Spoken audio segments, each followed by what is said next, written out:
सादर प्रणाम, शुभ संध्या, good evening. हमको 7 बजे आना था और आज हम थोड़ा-सा लेट हो गए हैं और थोड़ी-सी टेक्नोलॉजिकल प्रॉब्लम आ गई थी तो इसलिए। और अभी हम लोग जुड़ चुके हैं, हमारे साथ गेस्ट भी उपस्थित हैं।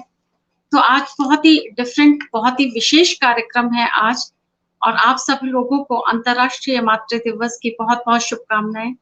Happy international mother's day. और आज हम आपकी मुलाकात करा रहे हैं आदित्य तिवारी जी के साथ, जो कि इंदौर के रहने वाले हैं। बहुत ही स्पेशल कार्यक्रम होने वाला है और क्या होता है कि इस जीवन में हम सब आते हैं, अपनी-अपनी पारिवारिक ज़िम्मेवारियाँ पूरी करते हैं, अपनी पढ़ाई-लिखाई करते हैं, नौकरी करते हैं, शादी करते हैं, बच्चों को बड़ा करते हैं और फिर चले जाते हैं बूढ़े होकर के। कुछ लोग ऐसे होते हैं जो कि मैं हमेशा कहती हूँ आप लोगों को कि जो कि इस जीवन यात्रा में अपनी एक स्टैंपिंग छोड़ कर के जाते हैं, एक स्टैंप लगा के जाते हैं, एक मुहर लगा के जाते हैं इस दुनिया के ऊपर। आदित्य तिवारी ऐसे ही लोगों में से हैं और ऐसे लोगों को समाज में से छाँट-छाँट कर हम आपके सामने ज़रूर लेकर के आते हैं और उनसे हम ज़रूर मुलाकात करते हैं, उनसे ज़रूर हम बात करते हैं क्योंकि हमको, आपको उनसे सीखने के लिए बहुत कुछ मिलता है। हमारे साथ उपस्थित हो गई हैं मधुकरी जी, निवेदिता श्रीवास्तव जी, पूनम शर्मा जी। आप सबका बहुत-बहुत स्वागत है और भी काफ़ी लोग हमारे साथ कनेक्ट हो गए हैं। आप लोग कमेंट दीजिएगा और अगर आप इस पूरी वार्तालाप में अगर आप लोग भी कुछ आपके दिमाग में कोई क्वेश्चन है, कुछ है जो कि मैं हमेशा इनवाइट करती हूँ इंटरैक्टिव सेशन के लिए, तो फिर आप लोग ज़रूर पूछ सकते हैं। मैं आदित्य तिवारी जी को इनवाइट कर रही हूँ। बहुत-बहुत स्वागत है आदित्य। बहुत-बहुत स्वागत है आपका। आदित्य तिवारी जी का एक छोटा-सा इंट्रोडक्शन है जो कि मैं आप लोगों को देना चाहती हूँ। आदित्य तिवारी, जैसा कि लिखने में भी आ रहा है, पोस्टर में भी आप लोगों ने देखा, यंगेस्ट सिंगल एडॉप्टिव पेरेंट हैं स्पेशल नीड चाइल्ड के। सिंगल एडॉप्टिव पेरेंट तो आप लोगों ने और भी देखे होंगे, लेकिन इन्होंने स्पेशल नीड चाइल्ड को इन्होंने गोद लिया। टेडेक्स स्पीकर हैं, सोशल रिफॉर्मर हैं। इनको वर्ल्ड की बेस्ट मदर का भी रिवॉर्ड मिला है, टैग मिला है। वर्ल्ड रिकॉर्ड होल्डर हैं और माउंटेनियर भी हैं। तो आपको बहुत-बहुत इंटरनेशनल मदर्स डे की बहुत शुभकामनाएँ आदित्य आपको। Thank you. तो आदित्य से बातचीत शुरू करते हैं और कुछ लोगों को अभी भी शायद आश्चर्य हो रहा हो कि आज इंटरनेशनल मदर्स डे में हमने आदित्य को क्यों इनवाइट किया है, क्योंकि एक हमारे समाज में एक टैग लगे हुए हैं डिफरेंट विशेषताओं के, जैसे कि ममता के लिए भी एक टैग लगा हुआ है कि वो तो केवल माँ में होती है। और तो इसी चीज के लिए आज हमारा काम है मिथ्स को तोड़ना। तो आज हम एक और मिथ्स तोड़ने के लिए एक्चुअली हम ये प्रोग्राम कर रहे हैं और आप लोगों को जब इनसे बातचीत होगी तो आपको खुद ही पता चलेगा। आदित्य से बात करते हैं तो आदित्य, हम शुरू करते हैं। हम शुरू करते हैं आपके जन्म स्थान से, जन्म से, आपकी शिक्षा दीक्षा से और आपके फ्यूचर ड्रीम। जब आप स्टूडेंट थे तब आपके फ्यूचर ड्रीम्स क्या थे, तो वहां से शुरू करते हैं। जी Aditya. Born and brought up Indore से हूँ और अगर एजुकेशन की आप बात करते हैं तो पढ़ाई लिखाई में कभी इतनी रुचि नहीं रही है। सो बट पेरेंट्स वांट कि मुझे एक इंजीनियर बनना चाहिए, तो मैं एक सॉफ्टवेयर इंजीनियर हूँ। और लाइफ में हमेशा यही रहा है कि ऑफ कोर्स मैं डिफेंस ज्वाइन करना चाहता था। 2 बार एसएसबी दिए बट मेडिकल में आउट हुआ मैं because I have knee knock के कारण। उसके बाद फिर मेरा इंजीनियरिंग कंप्लीट हुआ and then I as a software engineer मुझे जॉब के लिए मैंने सर्च करना स्टार्ट किया। एजुकेशन बैकग्राउंड इतना अच्छा नहीं था, जस्ट पासिंग मार्क्स आते थे। सो नौकरी ढूंढने में भी काफ़ी प्रॉब्लम हुआ। फिर कम्युनिकेशन स्किल्स अच्छा नहीं था, स्ट्रॉन्ग नहीं था, तो उसके कारण भी काफ़ी चैलेंजेस हुए हैं। और पहला नौकरी मुझे जो लगा था वो करीब 175 इंटरव्यूज़ देने के बाद लगी थी पहली नौकरी। मतलब इतनी बार मुझे रिजेक्ट होने की आदत सी हो गई थी और इंटरव्यू की इतनी प्रैक्टिस हो गई थी कि मुझे पता होता था कि इस क्वेश्चन के बाद इंटरव्यूअर क्या क्वेश्चन करेगा। और इनफैक्ट इंटरव्यू दे दे के अब मुझे इतना हो गया था कि कई बार एज अ प्रैंक कॉल में अपने फ्रेंड्स को या जो लोग इंटरव्यू जॉब ढूंढ रहे होते थे उनको करता था एज अ इंटरव्यूअर, और वो मुझे कभी पकड़ नहीं पाते थे। उसके बाद मेरी लाइफ में एक टर्न आया जब मैं ऑर्फनेज गया था और मैंने एक बच्चे को देखा और मुझे कहा गया था कि एक बच्चा है जिसे कोई अडॉप्ट नहीं करना चाहता है, फिजिकली हैंडीकैप, मेंटली रिटार्डेड, इस तरीके का उसको लेबल लगाया था। अवनीश को एक मेडिकल कंडीशन है जो है chromosome disorder, down syndrome. But इतनी अवेयरनेस नहीं होती है, तो उन्हें जो हम लोग दो ही मेजर ब्रॉड कैटेगरी में डालते हैं जो लोग इस मेडिकल कंडीशन होती है, या तो फिजिकली हैंडीकैप है या मेंटली रिटार्डेड है। Down syndrome, spectrum, intellectual disability, इतनी अवेयरनेस, हम इतनी बातें नहीं करते हैं, टर्म्स ही हम यूज़ नहीं करते हैं। या फिर जब तक किसी के घर में कोई स्पेशल नीड बच्चा या इन मेडिकल कंडीशन से नहीं होता, तो उन्हें पता भी नहीं होता है कि मेडिकल कंडीशन क्या होती है, उनकी कैसी लाइफ होती है, क्या चैलेंजेस होता है। सो मैंने जब इस बच्चे को मिला और उन्होंने कहा कोई अडॉप्ट नहीं करना चाहता था, मैंने कहा कि अगर नोबडी वांट्स तो मुझे दे दो ये बच्चा। सब लोग हंसने लग गए, तुम अडॉप्ट नहीं कर सकते, तुम एक मेल हो, तुम कैसे बच्चा पाल सकते हो, कैसे बच्चा रख सकते हो। फिर मैंने अडॉप्शन का गाइडलाइन पढ़ा, कारा सेंट्रल अडॉप्शन रिसोर्स अथॉरिटी के अंदर आता है ये, कि मैं बच्चे अडॉप्ट कर सकता हूँ, बट सिंगल पेरेंट के लिए मिनिमम एज 30 है, तो मैं इस क्राइटेरिया में फिट नहीं बैठता हूँ। सो अंटिल मैं 30 का नहीं होता हूँ, इस बच्चे को नहीं ले सकता। तो आई थॉट कि ये कोई रीज़न नहीं होता है किसी बच्चे को नहीं अडॉप्ट करने का या नई फैमिली देने का, क्योंकि मुझे लगता है हर बच्चा एक फैमिली डिजर्व करता है। और वैसे ही बायोलॉजिकल पेरेंट ने बच्चे को ऑर्फनेज में छोड़ दिया है बिकॉज ऑफ मेडिकल कंडीशन, और उन्हें लगता है कि ये बच्चा कुछ नहीं कर सकता है। उन्हें प्रॉब्लम था कि लोग क्या कहेंगे, सोसाइटी में क्या तो बोलेंगे इस बच्चे के बारे में। एक क्वेश्चन बीच में थोड़ा सा जानना चाहते हैं अवनीश के बारे में। आदित्य, अवनीश के आप फादर हैं, अडॉप्ट किया आपने अवनीश को, तो अवनीश को किस एज में ऑर्फनेज में छोड़ा था उनके बायोलॉजिकल पेरेंट्स ने? देखिए, उन्होंने तो इमीडिएटली आफ्टर बर्थ, जब उन्हें पता चला कि बच्चे को स्पेशल नीड है, तो ऑर्फनेज में छोड़ा था। ये इन्फॉर्मेशन मुझे भी मिला है, और ये बहुत कॉमन है कि अगर बच्चे को कोई मेडिकल कंडीशन होता है और जेनेटिक प्रॉब्लम है, क्यूरेबल नहीं है, बर्थ डिफेक्ट है, तो आजकल बच्चे को ऑर्फनेज में छोड़ दिया जाता है। ये बहुत कॉमन है अनफॉर्चुनेटली, बिकॉज जो प्रोफेशनल्स होते हैं, इनफैक्ट सी अगर आप बच्चों की बात करते हैं, सो हम लोगों के यहाँ पे मोस्टली डेवलपिंग कंट्रीज में जब कोई कपल है वो प्लान करता है बच्चे को, means when they plan for a child, so वो लोग बच्चा प्लान नहीं करते, वो एक्सपेक्टेशन प्लान करते हैं कि बच्चे का जेंडर क्या होना चाहिए, बच्चे का अगर बच्चा हो जाएगा तो उसका करियर ऑप्शंस क्या होंगे उसके लिए, फिर उसका रिलीजन क्या होगा, उसका कास्ट क्या होगा। सो दे प्लान फॉर एक्सपेक्टेशन।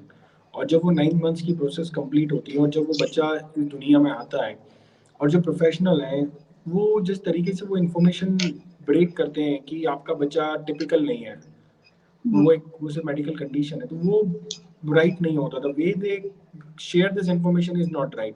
अब तो आपका बच्चा ऐसा है, ये नॉर्मल जिंदगी नहीं जी पाएगा, आपके ऊपर हमेशा डिपेंड होगा, काफी खर्चा होगा, इतनी इसको हेल्थ प्रॉब्लम है। तो जिस तरीके से ये इन्फॉर्मेशन उनके साथ शेयर की जाती है, तो उनके एक्सपेक्टेशंस टूट जाते हैं, क्योंकि उनके एक्सपेक्टेशंस कुछ और होते हैं, राइट। और सबसे मेजर प्रॉब्लम जो होती है वो आती है एक्सेप्टेंस में। देखो, हमारी सोसाइटी में हम वो चीज कोई भी एक्सेप्ट नहीं करते हैं जो रेगुलर रूटीन में ना हो, ठीक है। कोई भी नया हम लोग इजीली एक्सेप्ट नहीं करते हैं। ये हम लोगों का एक मेंटल बैरियर है कि ऐसा नहीं होता तो आपको ऐसा क्यों करना है। जरूरी नहीं है अडॉप्शन में, जरूरी नहीं है बच्चे के केस में, हर चीज में। तो ये मेंटल बैरियर है। सो अगर आप फ्लो के साथ नहीं जा रहे हो तो इसका मतलब है कि आप कुछ गलत कर रहे हो और आप में तकलीफ है, आप ऐसा क्यों कर रहे हो, ना करने की जरूरत क्या है। तो ये मेंटल बैरियर है। तो जब पेरेंट्स को पता चलता है और उनको साथ होता है ऐसा कि अब क्या करें, सबसे मेजर प्रॉब्लम होता है एक्सेप्टेंस का। देखो, पहली चीज तो ये कि ये कंसेप्ट ही गलत है। बच्चा जो है वो कपल ने प्लान किया है, तो वो कौन होते हैं बोलने वाले कि हम इसे एक्सेप्ट कर रहे हैं या नहीं कर रहे हैं। मैं I am thankful to Avnish कि जिसने मुझे एज अ पेरेंट एक्सेप्ट करा है, क्योंकि पेरेंट बनने की रिक्वायरमेंट मेरी थी। तो जो कपल होता है उनकी रिक्वायरमेंट होती है पेरेंट बनना है। तो वो कौन होते हैं बोले कि हमने एक्सेप्ट नहीं करते हैं, हम एक्सेप्ट करते हैं। जो कपल होता है, जो पेरेंट्स होते हैं, बायोलॉजिकल पेरेंट्स होते हैं, उनको चाहिए कि बच्चा गुड लुकिंग होना चाहिए, बच्चा एकदम परफेक्ट होना चाहिए, सारी चीजें होना चाहिए, उसमें सारी खूबियां होना चाहिए। अरे पेरेंट्स में कौन सी ऐसी खूबियां, वो कौन से गुड लुकिंग है। लेकिन कभी बच्चे ने ऐसा बोला कि मुझे आपकी शक्ल पसंद नहीं, मैं आपको एक्सेप्ट नहीं करता। लेकिन हम बच्चे की शक्ल को देख के बोलते हैं अरे इसका कलर काला है, इसका कलर गोरा है, इसको ये प्रॉब्लम है, ये पढ़ने में अच्छा नहीं है। ठीक, तो बच्चा हमें नहीं बोलता तो हम कौन होते हैं उस बच्चे को बोलने वाले? तो जो प्रॉब्लम है दैट इज द एक्सपेक्टेशन, और वो एक्सपेक्टेशन ब्रेक होती है और फिर उनके पास कोई ऑप्शन नहीं होता। आजकल तो वन ऑफ द रीजन है कि पेरेंट्स भी सेपरेट हो जाते हैं इस कारण से, क्योंकि आज की जो जनरेशन है, जो हमारी जनरेशन है, उस जनरेशन में पेशेंस नहीं है। वो जनरेशन, आज की जनरेशन रिस्पॉन्सिबिलिटी लेने के लिए तैयार ही नहीं है। किसी भी तरह की रिस्पॉन्सिबिलिटी, बच्चे की नहीं, बच्चे की रिस्पॉन्सिबिलिटी तो बहुत बड़ी होती है, वो किसी भी तरह की रिस्पॉन्सिबिलिटी लेने को तैयार नहीं है। तो इस जनरेशन में तो एक ही ऑप्शन होता है, गिव अप, छोड़ दें, और मोस्टली लोग करते हैं ये। हमारे पास तो जो बच्चे अबंडेंट होते हैं उन्हीं का रिकॉर्ड नहीं है। अभी रिसेंटली एक आर्टिकल था जिसमें किसी ने आरटीआई लगाई थी सुप्रीम कोर्ट में, I am not sure, but उसमें शायद नंबर लिखा हुआ था 5 करोड़ बच्चे अनाथ हैं इंडिया में। 5 करोड़, ठीक है, 50 मिलियन बच्चे अनाथ है, बट डेटा ही नहीं है। आप कारा में जाके देखो, हार्डली 3000 बच्चे मिलेंगे जो लीगल फीमेल अडॉप्शन के लिए, 3000 बच्चे बस पूरे देश में। जहाँ एक तरफ बोल रहे 50 करोड़, 5 करोड़, और एक जगह बोलते 3000। ठीक है, दूसरा आपके पास डेटा ही नहीं है कि कितने बच्चे अबॉर्ट होते हैं। Right, and the best part कि जब हम जैसे सिंगल पेरेंट, जो मेल होता है, वो बच्चा अडॉप्ट करना चाहते हैं, तो उन्हें मना कर दिया जाता है कि एक फीमेल है वही बच्चा पाल सकती है, एक मेल बच्चा पाल नहीं सकता। और उसी ये चीज बोली जाती है। और जब कोई एक सिंगल फीमेल है, अगर वो बच्चा अडॉप्ट करने जाती है तो उसको अप्रिशिएट किया जाता है, बोला जाता है अरे हाँ अच्छी बात है, उसको, उन्हें सपोर्ट किया जाता है। लेकिन अगर वही एक फीमेल, अगर वो एज अ सिंगल पेरेंट अपने बायोलॉजिकल बच्चे को जन्म देना चाहती है, या बायोलॉजिकल बच्चा चाहती है as a single parent, nobody is going to accept her, क्योंकि वो गलत है, अडॉप्शन सही है। तो ये हमारे माइंडसेट बैरियर है। अगर आप उसको उसी टाइम एक्सेप्ट कर लोगे, तो हो सकता है कि वो बच्चा अबॉर्ट नहीं होगा या अबंडन नहीं होगा। बहुत कम केसेस में as a single parent female biological बच्चे को आगे परवरिश करती है, बिकॉज सोशल स्टिग्मा, स्टिग्मा है, टैबू है। राइट, सो मेरे साथ भी ये चैलेंजेस थे। एक चैलेंज था गाइडलाइन, लॉज, प्रोटोकॉल, लेकिन उससे बड़ा चैलेंज था सोसाइटी का माइंडसेट। क्यों करना है, क्या जरूरत है, स्पेशल नीड बच्चा ही क्यों चाहिए आपको? तो ये जो प्रेशर था कि क्या करना चाहते हो, आप तो कर ही नहीं सकते, एक फीमेल है वही बच्चा पालती है, आप फीडिंग कैसे करोगे, सिंगल पेरेंट क्यों चाहिए आपको, क्या सपोर्ट है, आपकी फैमिली रेडी है? मैंने कहा मैं सिंगल पेरेंट बच्चा अडॉप्ट कर रहा हूँ। पहले एलिजिबल नहीं था, फिर गवर्नमेंट का लॉ चेंज हुआ, कंसीडरिंग अवर केस, बच्चा अडॉप्ट किया, बच्चा अडॉप्ट करने की प्रोसेस के लिए रजिस्ट्रेशन किया। फिर मुझे कहा कि आपकी फैमिली तैयार है, वो सपोर्ट करेगी। मैं सिंगल पेरेंट बच्चा अडॉप्ट कर रहा हूँ, so why you need a family support, या फैमिली का जस्टिफिकेशन या उनका अंडरटेकिंग क्यों चाहिए आपको? आदित्य, किस उम्र में आपने अडॉप्ट किया था अवनीश को? मुझे 1.5 साल की लड़ाई लड़ने के बाद 28 साल की उम्र में अवनीश मिला। नहीं, अवनीश की क्या उम्र थी? Awanish almost 20 months. सो मैंने जब मुझसे 20 नहीं, महीने 2 अवनीश साल का था। 2 साल का, अच्छा। ठीक है, तो जब मैंने उनसे बोला कि आपको फैमिली कंसर्न क्यों चाहिए, बोले नहीं आपको करना पड़ेगा क्योंकि आप सिंगल पेरेंट अडॉप्ट कर रहे हो। तो सिंगल पेरेंट अडॉप्ट करने में मैं एलिजिबल हूँ as per the guidelines, but लोगों की जो मेंटल बैरियर है, जो माइंडसेट है, उसके अकॉर्डिंग मैं एलिजिबल नहीं था। फिर मैंने उनसे कहा एक बात बताओ, जब कोई कपल बायोलॉजिकल बच्चा प्लान करता है तो वो अपनी फैमिली में परमिशन लेता है, उनको इन्फॉर्म करता है, अड़ोसी पड़ोसी को बोलता है कि हम लोग प्लान करने वाले हैं या हम लोग ट्राई करने वाले हैं। तो मैं जब बच्चा अडॉप्ट कर रहा हूँ तो मुझसे ये एक्सपेक्टेशंस क्यों हैं? मैं भी एक सिंगल पेरेंट हूँ। पेरेंट मतलब there is no specification on gender.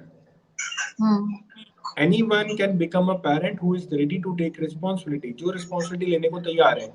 एक जो औरत होती है, a female can only give birth to a child, but the child is the one who give birth to a parenting, and parenting is not based on any gender.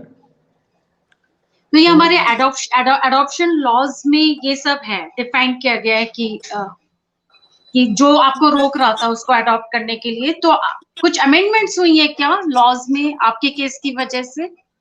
हमारे case के कारण हुआ था अमेंडमेंट कि single parent का minimum age 25 किया। 30 years का पहले तो 25 किया, और उसके बाद अडॉप्शन प्रोसेस पूरा ऑनलाइन हुआ। तो जो अमेंडमेंट होने वाले थे उसे उन्होंने पहले इम्प्लीमेंट कर दिया, considering the case. But the point is कि जो आपका सोसाइटल प्रेशर होता है, हाँ, क्यों करना है, क्यों नया करना है, क्या तकलीफ है या क्यों करना चाहते हो, लोग क्या हाँ, कहेंगे। वो एक हाँ, बहुत बड़ी प्रॉब्लम होती है। ये जो लोग क्या कहते हैं, लोग क्या कहेंगे या लोग क्या सोचेंगे, इसके कारण कई लोग हैं वो अपनी लाइफ में कई डिसीजन नहीं ले पाते हैं।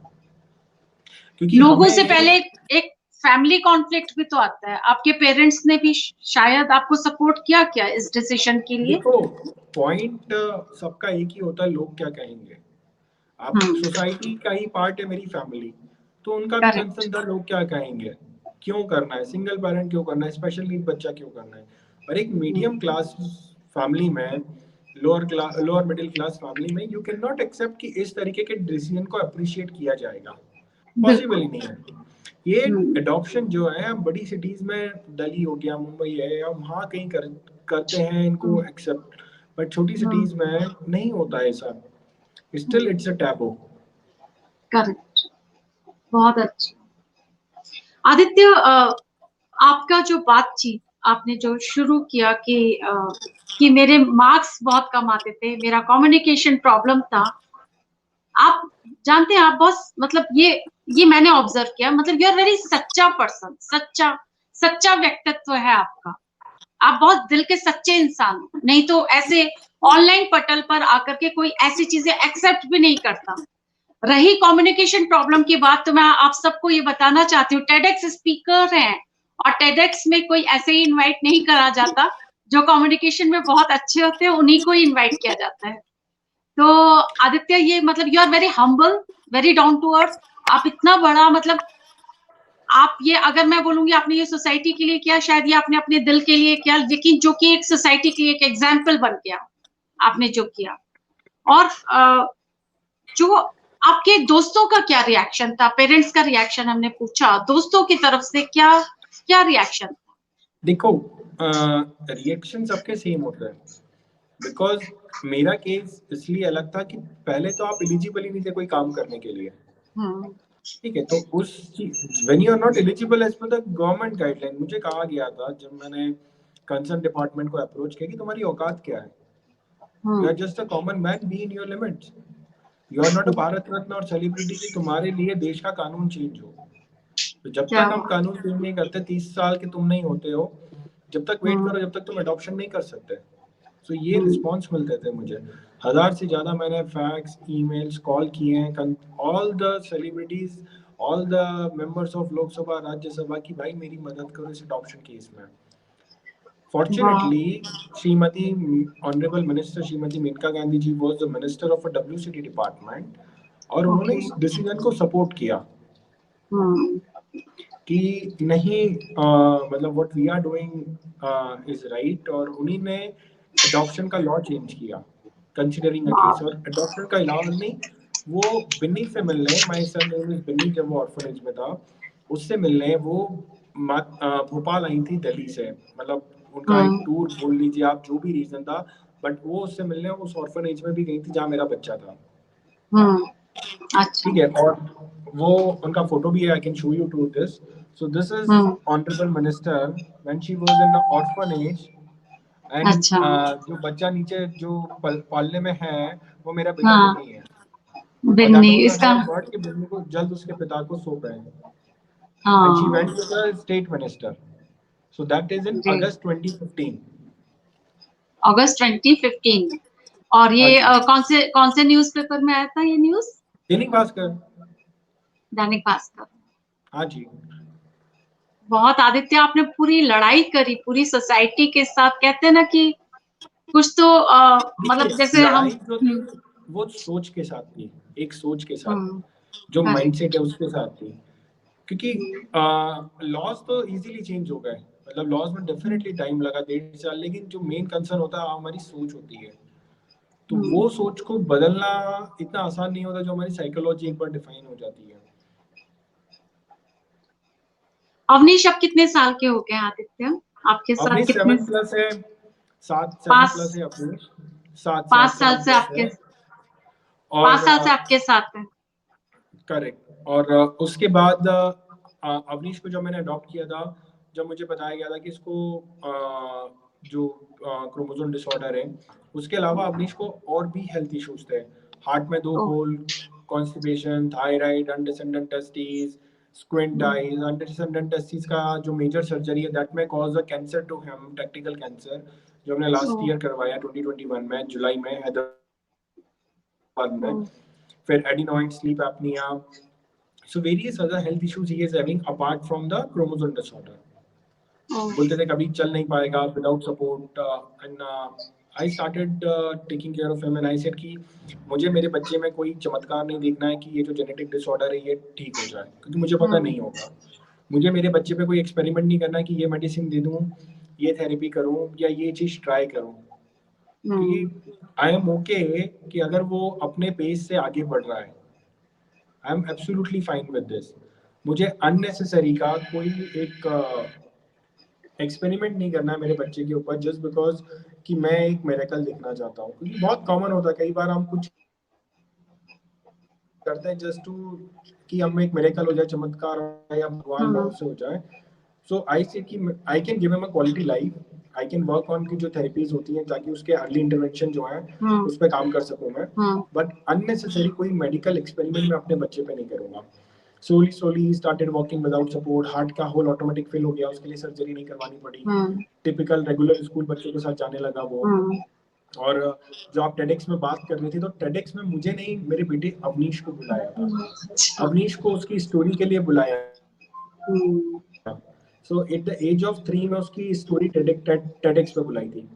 एट द एज ऑफ 2 में जो बच्चे को बोला गया था जिंदगी भर बोझ रहेगा, कुछ नहीं कर पाएगा, उसका नाम golden book of world record में है। 2 साल की उम्र में, 3 साल की उम्र में 2 बार उसे टेड टॉक के लिए बुलाया, Tata institute of social science और टेडेक्स सूरत में। उसके बाद 6 साल की उम्र में वो स्पेशल ओलंपिक भारत में एक एथलीट बनता है, और उसके साथ उसको आर्मी स्कूल में एडमिशन होता है। उसके बाद फिर वो उसका ट्रैकिंग का लाइफ स्टार्ट होता है, माउंटेन एक्सप्लोर करने का एक उसका लाइफ स्टार्ट होता है। पहले लद्दाख जाता है, फिर कश्मीर जाता है, सारे हाई एल्टीट्यूड्स पे, और उसके बाद फिर वो 7 साल की उम्र में एक वर्ल्ड रिकॉर्ड बनाता है कि दुनिया का एक इकलौता ऐसा बच्चा जो अनाथ आश्रम से अपनी जिंदगी चालू करके माउंट एवरेस्ट के 5550 मीटर अबव सी लेवल पे जाता है और वहां जाके इंडिया का फ्लैग होल्ड करता है।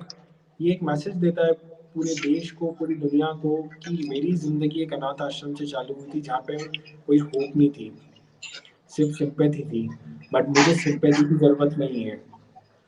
मेरे अंदर वो कैपेबिलिटी, वो काबिलियत है कि मैं इंडिपेंडेंटली कुछ कर सकता हूँ और अपने देश के लिए भी कुछ कर सकता हूँ।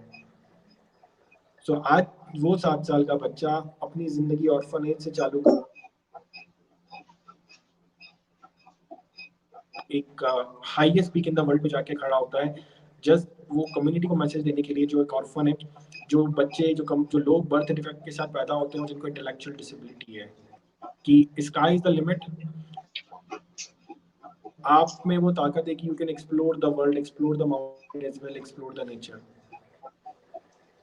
आदित्य, मेरी आंखें भर रही हैं, क्योंकि अवनीश को आपने पिछले 5 साल में आपने अनाथ आश्रम से निकाला और आपने उसको इतनी सारी चीजों में आपने उसको अपॉर्चुनिटी दी, आपने उसको आगे लाया, और कहीं पे भी आप अपना नाम नहीं बोल रहे, आप बच्चे का बोल रहे हो कि वो बच्चे ने ऐसे किया, वो बच्चे ने। बहुत बड़ी बात है Aditya, you have a very large art. अपनी डेस्टिनी होती है। नहीं देखो, वो बात सही है कि वो उसकी डेस्टिनी है, और हमें इस चीज को एक्सेप्ट करना चाहिए। अननेसेसरी हम लोगों की सोसाइटी में, डेवलपिंग कंट्रीज में एक वो बिलीफ सिस्टम है कि जो माँ बाप होते हैं वो भगवान होते हैं। बहुत अच्छी बात है। जो इस दुनिया में आया है वो अपनी किस्मत लेके आया, अपनी डेस्टिनी लेके आया है। हम उसके सिर्फ साथ में हो सकते हैं, लेकिन हम उसका कारण नहीं हो सकते। ये चीजें हमें समझनी चाहिए। बिल्कुल। और इनफैक्ट मेरा जो बच्चा है उससे हमें बना जाता है। तो आदित्य, सीख रहा हूँ कि लाइफ में रिग्रेट नहीं करना, गिव अप नहीं करना, क्योंकि वो बच्चा जो पैदा हुआ और बायोलॉजिकल पेरेंट्स ने अनाथ आश्रम में छोड़ दिया, बर्थ डिफेक्ट्स थे, हेल्थ इश्यूज थे, और उसने कभी कंप्लेंट नहीं की कि मैं ऐसा क्यों हूँ या मेरे साथ ऐसा क्यों हुआ। वो आज भी स्माइल करता है। आप अगर उसकी तरफ देखोगे, आपने उसके वीडियोस देखे होंगे, फोटोज देखे होंगे, एक पॉजिटिव एनवायरनमेंट क्रिएट करता है। वो से जी रहा है और वो खुश है उससे, और उसकी खुशी से मैं खुश हूँ कि शायद मैं कुछ कर पा रहा हूँ। वो ड्रम भी बजाता है ना अवनीश? उसको म्यूजिक का बहुत पसंद है, उसको ड्रम बजाना पसंद है, डांस करना पसंद है, एनिमल फीड करना पसंद है। एक उसने जू में पिछले 5 साल से एक टाइगर को अडॉप्ट कर रखा है, इंदौर जू में, क्योंकि उसको टाइगर के बहुत पसंद है, उसको आवाज लगाना, वो उसकी तरफ आए देखना। सो टाइगर उसने अडॉप्ट करा हुआ, और जू काफी फ्रिक्वेंटली जाता रहता है, उसको वहाँ के एनिमल्स पसंद है। सो काफी लविंग है, और उसका शौक उससे स्टार्ट हुआ है माउंटेन्स पे जाना, एक्सप्लोर करना नई चीजें। अवनीश, हम लोग भी ना बच्चों के प्रोग्राम्स कराते हैं, तो जब भी हम नेक्स्ट टाइम कभी कराएंगे तो हम आपको जरूर अप्रोच करेंगे। तो हम चाहेंगे कि अवनीश का कोई प्रोग्राम हमारे प्लेटफॉर्म पर हो। बहुत अच्छा लग रहा है अवनीश आपके साथ, बहुत अच्छा लग रहा है आपके साथ बात करके। माउंटेनियरिंग में जब वो माउंट एवरेस्ट के वो जो कहाँ तक गए थे आपने बताया, वो कौन सी एज में गए? अभी शायद अप्रैल, हाँ काला पत्थर में। कौन सी एज अभी गए शायद ना अप्रैल में? अप्रैल में जी, दिस ईयर ओनली ना? अप्रैल 2022, राइट। यस यस, 2 हफ्ते 2 हफ्ते पहले। तो उनको कोई वहां मेडिकल प्रॉब्लम वगैरह नहीं हुई, वो आराम से माउंटेनियरिंग कर पाए?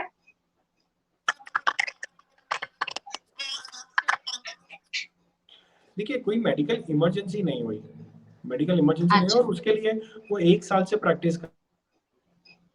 अच्छा। आदित्य, आपका कुछ नेटवर्क में प्रॉब्लम आ रहा है, कुछ वाईफाई। तो आदित्य का जब तक थोड़ा प्रॉब्लम ठीक होता है नहीं, तब तक माउंटेनियरिंग मैं, ऐसी चीज होती है कि जिसमें आपको मेडिकली फिट होना पड़ता है। मेडिकली हाँ फिट होना सबसे स्ट्रांग है, क्योंकि आपका माइंडसेट फिट होना है। अगर आपने mind correct. Mentally give up कर दिया, अगर आपने नेगेटिविटी सोची, तो प्रॉब्लम है, तो आप कभी कुछ नहीं कर पाएंगे।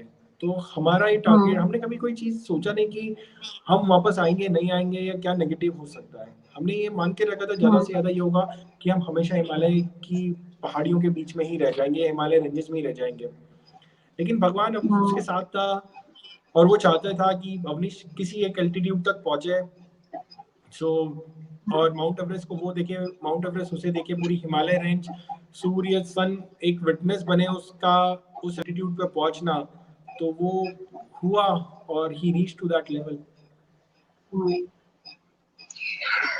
आदित्य, जो आपने बोला उनको बहुत सारे मेडिकल प्रॉब्लम्स हैं अवनीश को, तो आपको जो मेडिकल ट्रीटमेंट के लिए फंडिंग वगैरह का कैसे करते हैं आप? मतलब कोई आपको कहीं से हेल्प मिलती है या कैसे करते हैं आप उसको मैनेज?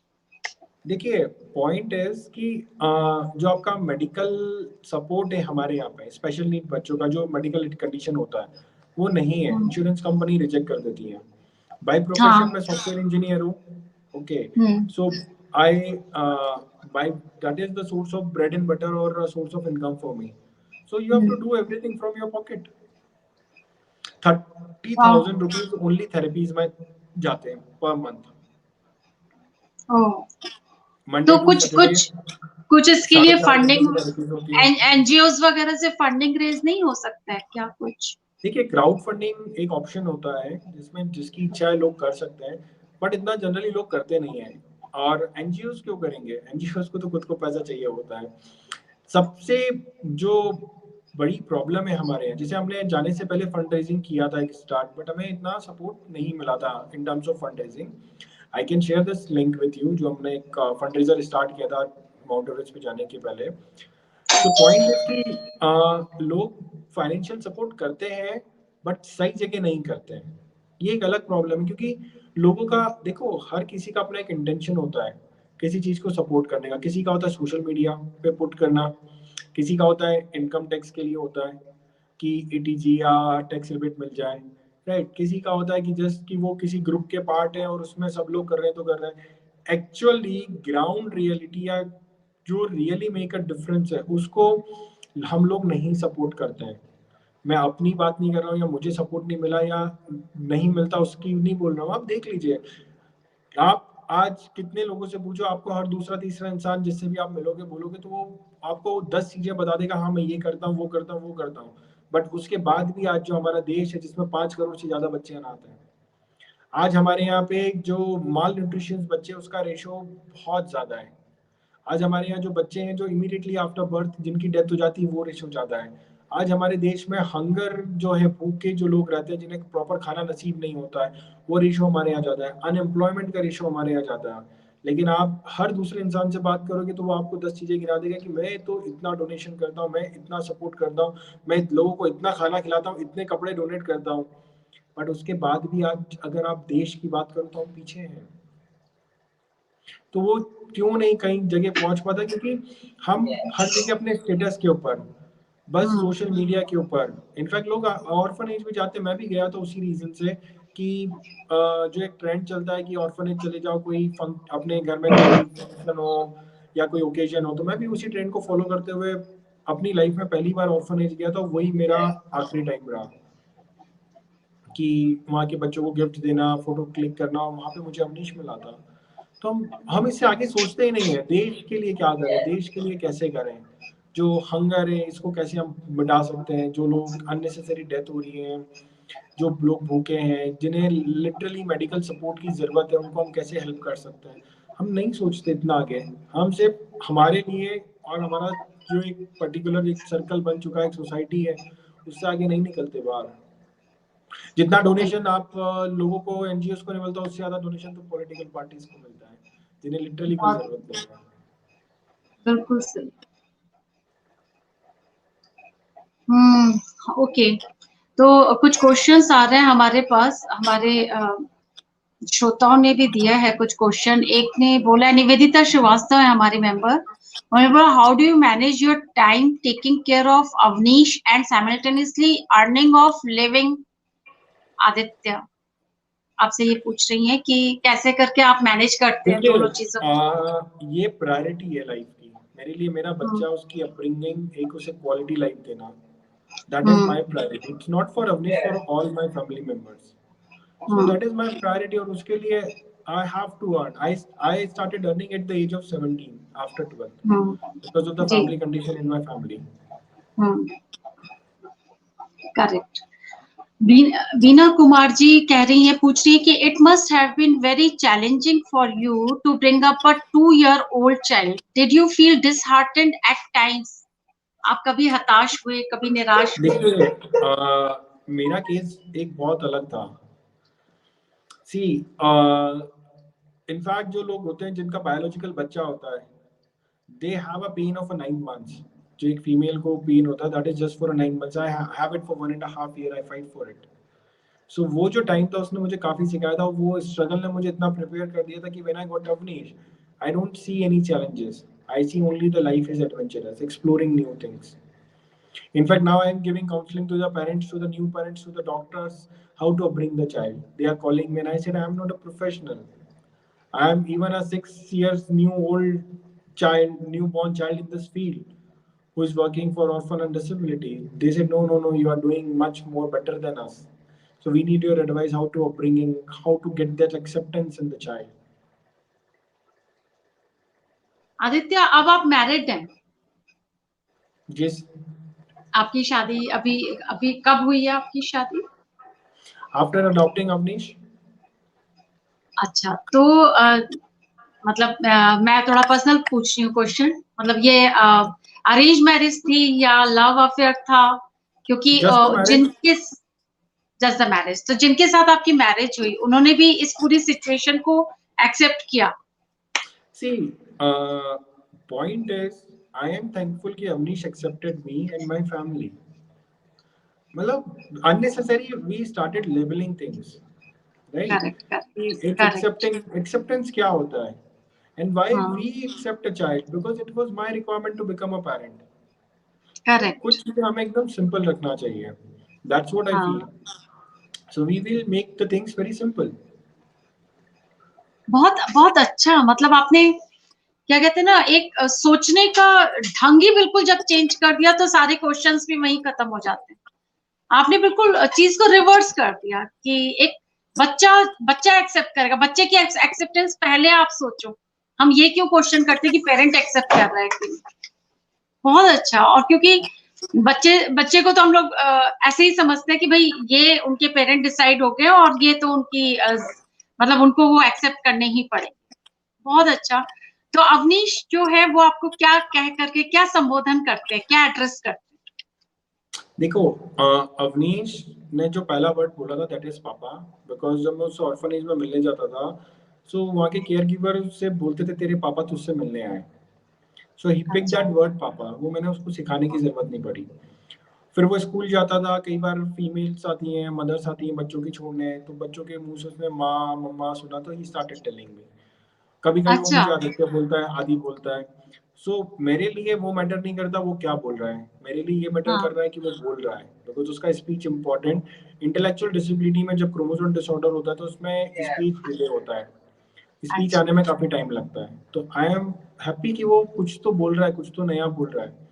और जो पापा मम्मा है ये सब हमने डिफाइन किया हुआ है कि अगर मेल है, जेंडर के ऊपर डिपेंड है कि अगर मेल है तो उसको बोलो पापा, फीमेल है तो मदर बोलो। अगर मेल है तो वो बाहर जाएगा पैसा कमाएगा, और अगर फीमेल है तो वो घर पे रुक के बच्चा संभालेगी, घर का काम करेगी। सो बाहर का काम मेल करेगा, घर का काम फीमेल करेगी। तो ये बेस्ड ऑन जेंडर हमने काम एक डिवाइड किए हुए हैं। So anyways Avnish, whatever he like to call me, I'm okay with it because he's telling, he's imitating. That is more important. एक और आया है, नीलम प्रभा देवगन जी हैं हमारी मेंबर हैं। वो कह रही है please share some tough situations you faced and some fun filled moments with Avnish. Tough situation तो वही था जब मैं आपको अवनीश का कस्टडी नहीं मिल रहा था, और with Avnish life is adventurous, exploring world in a different way, और हर एक दिन नया होता है।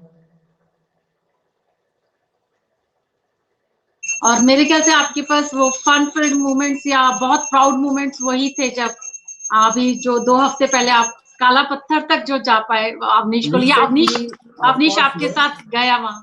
जी देखिए, प्राउड मोमेंट तो जब भी था वो दिन भी था जब अवनीश ने डिसाइड किया कि उसको जाना है। इतनी कम एज में जब वो फिजिकली प्रिपरेशन के लिए तैयार हुआ, मेंटली इस चीज को रेडी था। अचीवमेंट सेकेंडरी होता है, प्रिपरेशन एंड उस चीज के बारे में सोचना इतनी कम उम्र में। हमें अगर हम वहां से जाके अगर नीचे से भी आ जाते तो भी हमारे लिए वो एक अचीवमेंट होता। बट भगवान ने मदद करी, उसने जो मेहनत करी वो सफल हुई कि वो 5500 मीटर अबव गया, जो हमने सोचा भी नहीं था जाने से पहले कि इतने ऊपर तक जा सकते हैं। End of course it's a proud moment, it's a special moment कि जब दुनिया चेंज होती है।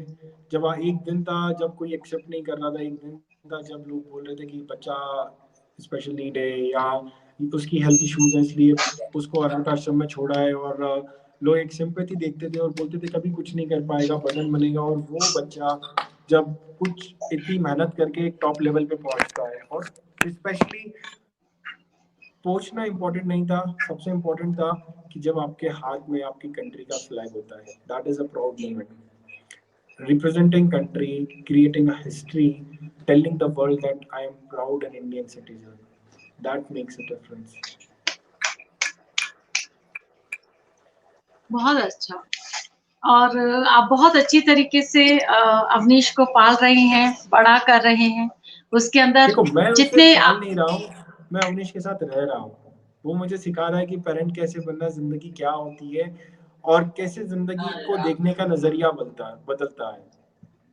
बहुत अच्छा। आदित्य, आपके साथ मिलकर के बहुत अच्छा लगा। और अगर अवनीश आपके आसपास है तो हम थोड़ा देखना भी चाहेंगे, अवनीश को मिलना अवनीश अपने चाहेंगे। फ्रेंड्स के साथ आज एंजॉय कर रहा है बिकॉज इट्स सैटरडे। बट अच्छा। अगर मैंने आपको एक लिंक शेयर किया था, if you want you can play, so every सब लोग देख सकते हैं अवनीश का वो वो वीडियो। उसका वीडियो मैं वहां से एक्सट्रैक्ट नहीं कर पाई आदित्य, नहीं, इसीलिए आप वो मैं आपसे लिंक आप आपका स्क्रीन शेयर कर सकते हैं और वो लिंक पे क्लिक करिए तो इट विल प्ले। आई आप डोंट नो आपका द स्क्रीन शेयर कर मेथड। सकते हैं। Screen share I think Google Meet वगैरह में होता है, स्ट्रीम यार्ड में आई डोंट नो कि इफ अच्छा, there is any okay. Option. हाँ, स्क्रीन शेयर गूगल मीट में होता है बेसिकली। ओके तो आप यहाँ कमेंट में वो लिंक कॉपी पेस्ट कर सकते हैं। आई विल शेयर, एंड मैंने अपने व्हाट्सएप ग्रुप में मैंने सब मेंबर्स के साथ आज शेयर करा है ऑलरेडी। बाकी मैं अभी इसमें भी कमेंट्स में मैं शेयर कर लूंगी। सो हार्वेस्ट गोल्ड के बारे में आप बताएं ना थोड़ा, इसमें जो आपका एक बना है वीडियो, उसके बारे में थोड़ा बताएं। तो उसमें ये लोग, फिर मैं लिंक शेयर कर लूंगी इन लोगों के साथ, सबके साथ। तो कैसा एक्सपीरियंस रहा आपका हार्वेस्ट गोल्ड के लिए जो वीडियो बना है? वो एक अवेयरनेस वीडियो था, and thanks for harvest gold जिन्होंने अवनीश की स्टोरी को चुना कि मदर्स डे पे एक अवनीश का जो एक वीडियो था। So we are thankful for them, and just for awareness कि parenting is not based on gender.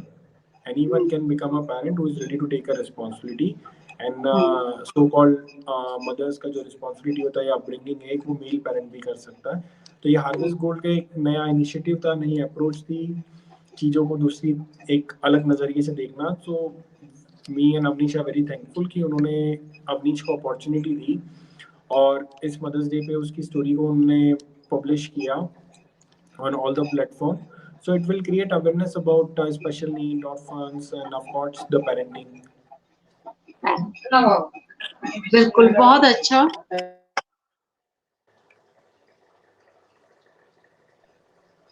बहुत बहुत अच्छा लगा आपके साथ आदित्य मिलकर के, और अवनीश के साथ जरूर हम लोग दोबारा मिलेंगे। दोबारा हम लोग मतलब मिले ही नहीं, अवनीश के साथ इसी प्लेटफॉर्म पे बहुत जल्दी मिलेंगे हम। और अवनीश का ड्रम भी हम लोगों को सुनना है ऑनलाइन। और आप जो आए, हमारी रिक्वेस्ट एक्सेप्ट करके आप जो आए यहाँ पर, उसके लिए we are very thankful to you. और आपके साथ बात करके बहुत अच्छा लगा, बहुत कुछ सीखा हमने। जो शुरुआत की आपने बातें बताई, बहुत बहुत अच्छा की। जो बहुत अच्छी बात मुझे ये लगी कि जब लोग एक चाइल्ड प्लान नहीं करते, लोग एक्सपेक्टेशंस प्लान करते हैं। बिल्कुल एक अलग नजरिया, एक अलग थॉट प्रोसेस, और बहुत सच्चा कड़वा सच आपने जो बोला। फिर आपने यही बोला कि नॉन एक्सेप्टेंस रहती है लोगों की, और एक मेंटल बैरियर्स रहते हैं। एंड जो सबसे अच्छी बात आज हम लोगों ने सीखी कि हम ये कहते हैं कि पेरेंट्स ने एक्सेप्ट किया चाइल्ड, जबकि ये इसका वैसे वर्सा उल्टा है कि एक्सेप्ट, एक्चुअली हमको ये देखना चाहिए चाइल्ड ने कितने अच्छे से एक्सेप्ट किया पेरेंट्स ने। बहुत अच्छा आदित्य, बहुत अच्छी चीजें आज हम लोगों को पता चली, सुनी हमने। और आपकी पूरा जीवन ही एक उदाहरण है। जो लोग हमारे साथ जुड़े, मंजू श्रीवास्तव जी, नीलम प्रभा देवकन जी, बीना कुमार जी, पूनम शर्मा जी, आप सबका बहुत बहुत धन्यवाद इस कार्यक्रम को देखने के लिए। सरिता चावला कपूर जी, और जिनके नाम नहीं ले पाई हूँ, बाद में हम लोग देखते हैं कमेंट्स। विभा जैन जी, बहुत प्रणाम, बहुत आप लोगों को धन्यवाद। और मैं वो हार्वेस्ट गोल्ड वाला वीडियो भी शेयर करूंगी, और बहुत जल्दी हम लोग अवनीश को भी पटल पर बुलाएंगे। और आदित्य, बहुत thank you, we are really thankful to you, बहुत अच्छा लगा आपसे बात। Thank you so much.